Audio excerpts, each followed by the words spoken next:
It's time for some help, hope, and healing. Every day's a new beginning. Tap into your feelings and giving life new meaning. No matter the time of day, His grace and mercy goes with you along the way. Help, hope, and healing. Every day's a new beginning. Get in step with Nicole. Hello and welcome to another episode of Get in Step with Nicole. I am your host, Nicole Horston, and I'm just thrilled to have with me today Chef Janese Boston. She's chef and founder of Living Proof. It's a private catering service, and we are going to share just an in-depth conversation with you all today, just letting you know that she is living proof of what is possible when God comes into your life and turns a situation around. I have known this young lady for quite some time, and I'm just excited to share her story today. So, Janese, how are you? Thank you. I'm pretty well. How are you? I'm excited. Well, good. I'm excited to have you. I'm excited for everyone to hear your story. And so how I like to get it started is just, you sharing what you want us to know, and then I'll jump in at points and ask a couple questions, but I want you just to feel free to share whatever you like for us to know. Oh, wow. Jump in. So I guess first and foremost, I just want to say that there's a lot of people that don't realize that God's grace is something that is so undeniable, and a lot of times people see the end results. Yes. And they don't see what a person has to go through. They don't see how many times a person has to hit the ground on their knees crying, asking God for everything. Yeah. So like coming here and have an opportunity to tell my story, tell parts of it is amazing, because I always just want to be transparent. So the person that doesn't, from the outside looking in, that they always understand, that it's a journey. Yeah, I don't want to sound like cliche, but it's definitely a marathon. It's not a sprint. It's something that where I am now just didn't happen overnight, and I still struggle. So we're going to hear about ups and downs and high and lows, but first and foremost, I just want to say I'm human, and I go through a lot of stuff, and I'm not perfect, but God has been so good to me. That is a great part to start with, because life is a journey, and we all go through life's ups and downs. And as you all know, because you have been tuning in, which I'm so grateful for, since the beginning of the show. And so I try in my mission and platform to bring people like Janese to the forefront, into your homes, so that you can see that God's grace and mercy covers us all in varying situations. And so we're just going to take them back to just a midpoint. You recently celebrated 15 years. I did. Of being free from incarceration. Yes. And I was just over the moon excited for her, just her sharing her story and getting out and letting others know that, yes, there was a mistake that was made, but God is a restorer. And if you heard me at the onset, today we're talking about living proof. I'm living proof. You at home, you're living proof of God's favor over your life, His ability to turn things around, just like Janese is going to share with you all today. So just tell us a little bit about your incarceration. Okay. And first of all, congratulations, because 15 years without recidivism, right, returning back is a great milestone. So first and foremost, I applaud you. Secondly, I applaud you for being willing to be open, because ladies and gentlemen, she told me, you can ask me anything, because it is my goal, my job, my mission to help someone else not meet the actual pinpoint in the life where the turnaround happened. She don't want them to meet that same pitfall. Yeah. So just go ahead and tell us whatever you want us to know about your time of incarceration, and we'll talk about what you've learned from that, but just go ahead and share what you like about the story. So let's take it back a little bit. Certainly, go ahead, anywhere you want. This is a show where it's your turn, You're under the spotlight only because the lights are here, but it's a conversation with you and I for the people at home. So yeah, wherever you So- feel comfortable. I guess we'll just take it back to where I was 19. I'm 38 now. Yes, And ma'am. I was 19, and I was young, just like a lot of young girls. Emotions running wild, boy crazy, you know, just average teenager or young adult, I guess I would say around 18, 19. And I had a little boyfriend. Then there was an altercation between me and another young lady. I guess, I don't know if, okay, so I don't know if jail is where we should start. I think we should back it up about 6 months. Okay, well listen, And I say wherever that, you feel okay, most I'm gonna say comfortable, that we can because do that. Yes, ma'am. to understand the dynamic of where I was at mentally, when this altercation happened, you have to understand that what happened prior. So Great, in December okay. of 2002, I was shot in the head right here. And I was carrying my son at the time, which I didn't know I was pregnant. Okay. That's when I found out that I was pregnant. So coming out of that situation, I was a little, I was always kind of a little crazy, but that just definitely triggered all the emotions and traumas and all the things 1,000 times The more. emotions, yeah, So absolutely. when this altercation happened, it happened with another young girl, and her emotions was wild and young too, just the same thing. We were fighting continuously about a boy, a man. Yeah, absolutely. And it got to the point where it was getting physical. Once it got physical a few times, there was a point where after I was shot, I was kind of like, you know what, ain't nobody gonna do nothing to my baby. Right. So in our background, you know, you feel violence is the key. It's because you don't really know how to do anything else. So Right. I shot the young lady who hit me in the stomach because I felt like she was putting my baby in immediate danger. Yes. So I ended up doing time for that. And because in Ohio, it don't matter what you do. If you don't follow the law, then you're not justified. Yes. So I didn't have a gun license. I didn't have a registered gun. It was not like I wasn't even old enough. You know, I was 18, about to be 19. So they charged me with attempted murder. They charged me with a gun spec. They charged me with a whole bunch of charges because at the time you're thinking I'm only committing one crime, but actually you're committing multiple crimes. Yes. In the school zone, brandishing a firearm within the school zone is a charge. You know, Right. all these different charges. If somebody is around and I shoot you, technically, I put them all in danger too. So I can Exactly. get charges for all the people that's around too. So they stacked all those charges on you. So I got some charges, and I took a plea bargain because I was scared. Yeah. You know, I had a baby. I've been doing some crazy stuff, but I was scared, and I knew I was wrong. I know I didn't have a gun. Like, in my mind, I was justified. Like, she should have been messing with me, so I shot her. But I was dead wrong because clearly the law says I can't be shooting people without no gun. So I knew I was wrong. So I Right. knew that going to jail wasn't out of the ordinary. So when I took my plea bargain, it was more or less like, I want my plea, but it comes with this stipulation as I wanted time out because I was pregnant, Right. to spend a little bit of time with my baby before I would have had to leave. So let's take it even during the actual incarceration period. So you got sentenced, you were doing your time, and then you learned a valuable lesson in the time you spent incarceration. Many lessons. Let me tell you something. Well, yeah. So God that's- said, I'm gonna show you. I truly believe, and I'm gonna say this, and I always say this, and I don't say this to glorify it because I don't want nobody watching or anybody's kids to go to jail intentionally to hoping for a miracle. But for me, Janese Boston, Yes. jail was the best thing that ever happened to me. Wow.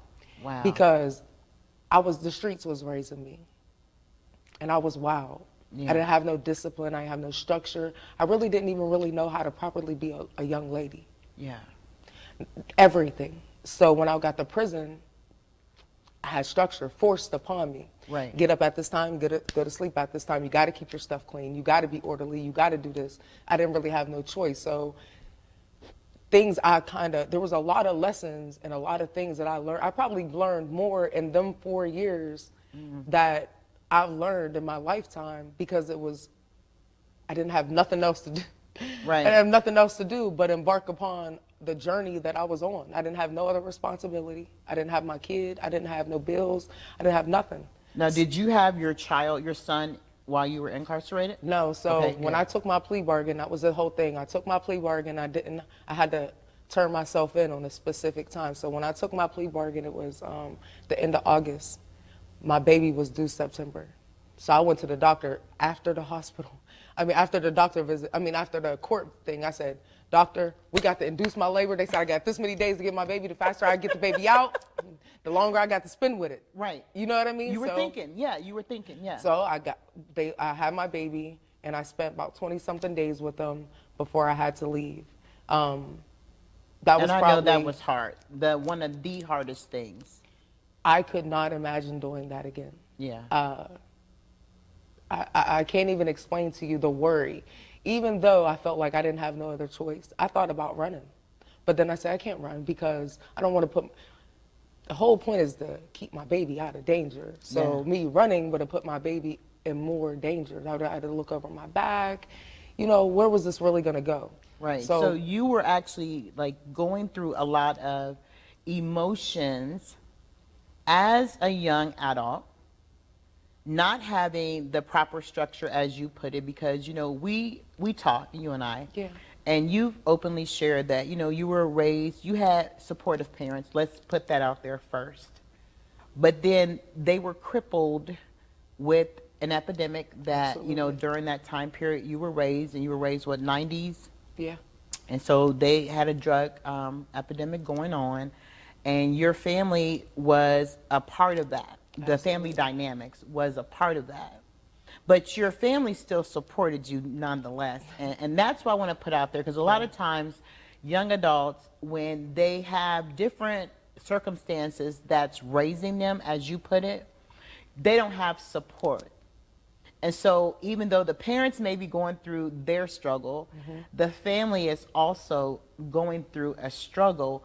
But even in that, your family was still there. And you gave such a great definition of what you consider family.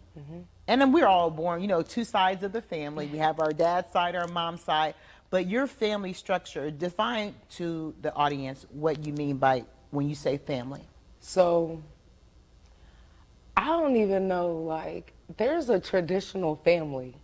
And I don't have, like, the people that I've cultivated throughout my life may not all be blood relatives. Yes. But by all means, they are divine family, because, like, when you're young, you look at your family as the people that's around. Yeah. But when you get older, you start to look at family and when people who never leave. I love that. And for me, my mom was different, because like you said, she was impacted by the epidemic. But I was so blessed that even under these crazy circumstances, I had a grandma, two of them. My mom's mom and my dad's mom, who they both spoiled me, because I was like, you know what I'm saying? Like, I don't know. Like, so I was blessed. And then on both sides, I also had aunts. My mom's sister and my dad's sister played a huge role. Like, when they say aunties is the second mom's baby, you know, like my aunts, I don't know no other position with my nieces and nephews because of the phenomenal position that both of my aunts played. And they were both impacted by struggle, poverty, and drugs, whatever. Yes. You know what I'm saying? And they still stuck by me. Till this day, my grandma, my aunts, they still go hard for me. And so only reason why I bring that up, ladies and gentlemen, is because when you're incarcerated, and I've had family members who were incarcerated, maybe some still now, but I'm just talking about the main ones who are in my main, you know, family dynamic. And it's hard on the family structure. And so we came today, and this will be a two-part series, because I wanted to take my time with Janese and her story, because I really want to let you know that she's living proof of how, when you're set with a circumstance, statistically, Right. and how life is supposed to turn out, and then God steps in. So we're slow walking this show today because I really want her to get her voice out, because she has such a powerful story. She's living proof of what it takes even when you're determined. And so when you were incarcerated, that family support was there for you. I mean, and it's crazy because we take that for granted. I remember being in jail feeling like I didn't have no support. But then you had to check yourself. But no, in Yeah, the moment, yeah. you feel like, you get so selfish. For anybody's out there watching and you got somebody in prison or locked up or rehab or something, and they get to acting a little beside themselves, like who do they think they are? Because they're in jail and they have these unrealistic expectations upon you. Give them a little grace. Yes. Because when you in there and you don't have nothing else to worry about but you, Yeah. it's kind of hard to worry about the other stuff, because like on the other side, out of sight, out of mind. Yeah. So like I remember being in there like feeling some type of like they need to come more. Yeah. And they need, for some reason I just felt like they needed to like do more. But as time went on and I started meeting other people and I start, moving around in the prison system, and I start realizing that some people had nobody. Yes. And my mom was sending me money off her once a month check, okay? Yeah. Some people didn't even have that. And that's what I really also want, because I've been through that. When, you have two sides of the story where, you're incarcerated and you have your set of beliefs because you knew how it was when you were out, okay? But then the family goes through their own set of struggles and see, oh my gosh, I'm about to tear up. But it's so hard. It's like we're doing time with you. Absolutely. We're doing time with you. And as much as you had, and you, of course, you changed your, your understanding, but as much as you have wanted them to come more, do this more, do that more, we were feeling the same way, like, okay, how can we get this person, my Right. loved one, what they need while they're in there? And then it's it's a vicious cycle. And it's a mental vicious cycle, because as much as you're wanting, that connection is what you're really saying, I needed. Yeah. That connection, because that part of me was broken. And even though you accepted your responsibility of what you had done, and of course, you were very smart and not I just wanted allowing, my kid to be okay. yeah, and I've had relatives who actually have given birth during their incarceration. So I understand your story. So when we say I see Yeah. you, we're going to talk about I see you too.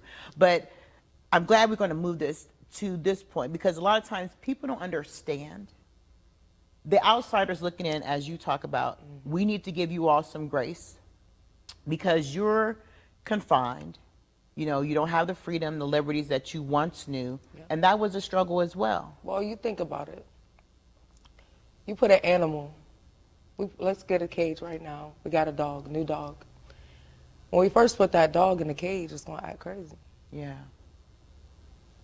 It's the prison system. Yeah. So when you first go to jail, your mind go crazy.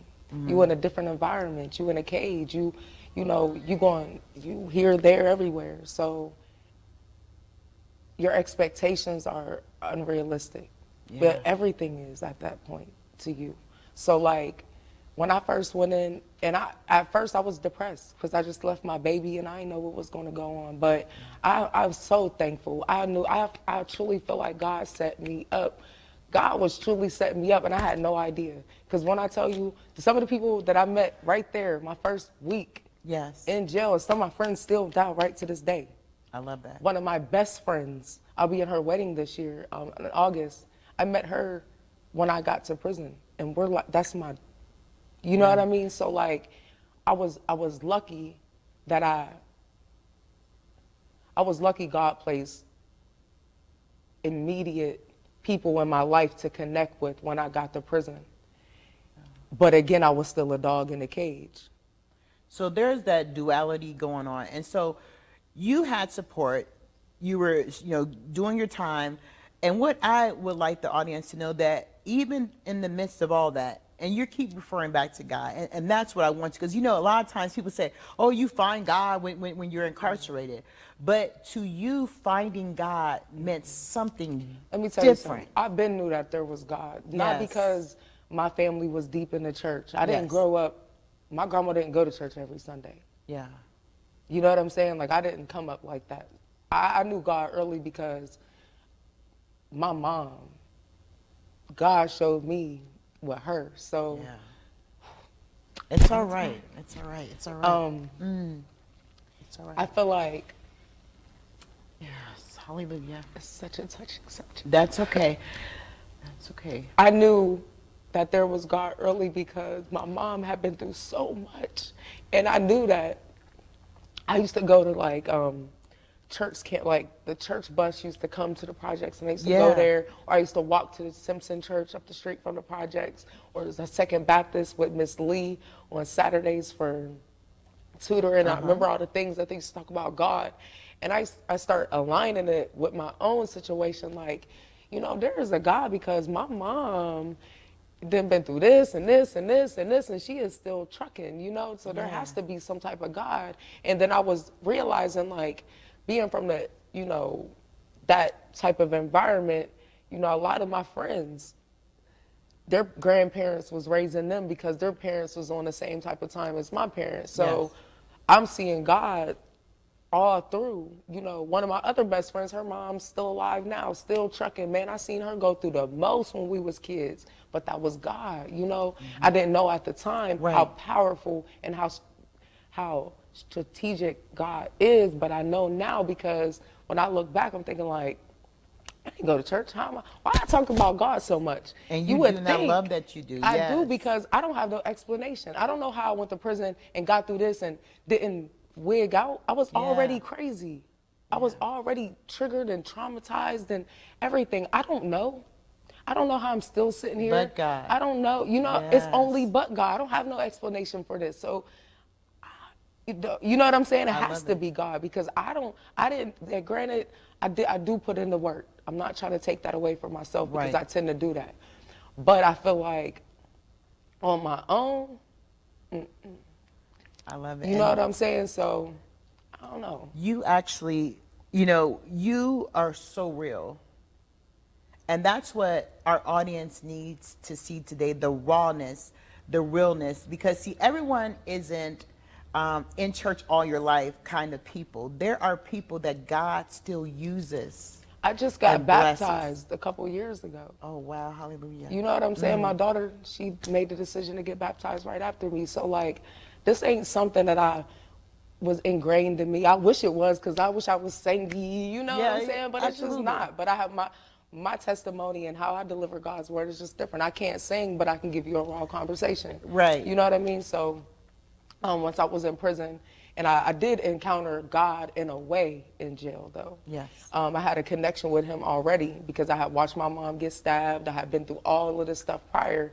So me going in there, there ain't nothing to do other than programming or church or, you know, talk to your homegirls all day. Right. So I used to go to the church stuff and I used to go to anything really just to get out of the dorm, and to see other people and to hopefully get some cookies, you know what I'm saying, from the outside or something, because the churches would come and it would bring nice, snacks. Good cookies, you know, home baked cookies, you know what I mean? So like, there was an incentive. Yeah, so but God has an interesting way of pulling people in, doing what he needs to do to get you in there.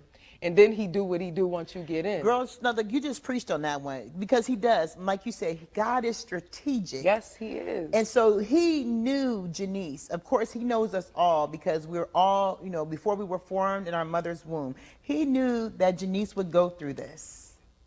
But then he also knew that at the point where you may have felt your lowest. Yeah, because I felt like there was nothing. Like, I ain't have my baby, I ain't have nothing, I'm in jail, I ain't never been in trouble before, I didn't have no work history, I ain't have no GED, I didn't have nothing. But God I didn't have a had car, you I at didn't a have place nothing. Absolutely. that he needed you to be to turn your life around, and that happens. And that's the best, to me, set of circumstances, because a lot of times when we are with the pomp and circumstance, or I've been in church all my life and so I have this connotation of this is how this is supposed to look, or this is how healing is supposed to look. But as I hear Janese's story, I hear how God was healing her all the while. And that's what it really makes a difference, ladies and gentlemen, because see, a lot of times we expect the bombs and Gilead kind of whistle scenario, but yours was even in the midst of being incarcerated. And you know the stories in the Bible of those who were incarcerated. That was the time that they had an entombed. There was several instances where God got them by themselves, and even though people were around you, He got you at a point where He really Mentally, could I was be by myself, right, mentally feeding into you what you would need beyond your release. And so I love that part. So when you get out, I get out. I get out on a judicial release, an early release, because I was eligible, and I had a circumstance where, once again, God looking out for you, was actually looking out for another young lady. I found her hanging, and wow, me and along with other people kind of saved her life. Me filing my judicial was in the midst of that. So the warden and stuff, wrote letters on my behalf because, I had helped out. But for me, it was like, I don't know. I was just like, I wasn't even doing it for like, what do you? It was just like Instagram, it's like, just do it. It's just like, I couldn't stand around and just watch somebody die. Yes. You see what I'm saying? Yes. So like, for me, I didn't have no clothes on. We was in the showers. I just ran out there, lifted her up, and screamed. I mean, it's just second nature. Yeah. You know what I mean? Instinct. So yeah. Once I got out, I didn't know what I was gonna do. Like literally, I knew I was probably gonna get out. And when I came home, I literally remember the first day my family was celebrating because they didn't know I was gonna get released so fast. Right. So they were like at George's, like having a drink. And like, I was at the jail and I didn't have a cell phone back then. Right. I had a brown paper bag. I mean, I knew my way. So I walked. I'm from Steubenville. So I walked from the county jail. I walked past the Speedway. I seen my school friend. She was like, oh my God, Janese, is that you? I'm like, hey. I'm just walking down the street like. Right. And I just walked to my aunt's house, turned the door. The door was open because that's where my son lived when I was gone. So I knew the address. Right. So I just walked there and went in, ran me a bath. Wow. They was all looking for me. I remember not even knowing, like that at that moment I was just in, like truly free, because I didn't know where I was going, figuratively, but I knew where I just left. So when I came home, I didn't know what to do, but it all came so fast. I had a baby. I needed to get my life together, and then as soon as I came home, God said, "Ho ho ho, I got another something for you." Isn't that and like that's when I got pregnant with my daughter. Wow. So we're going to actually put you at a cliffhanger until next week. And next week, we're going to share more of Janese's story and how God did a new thing in her.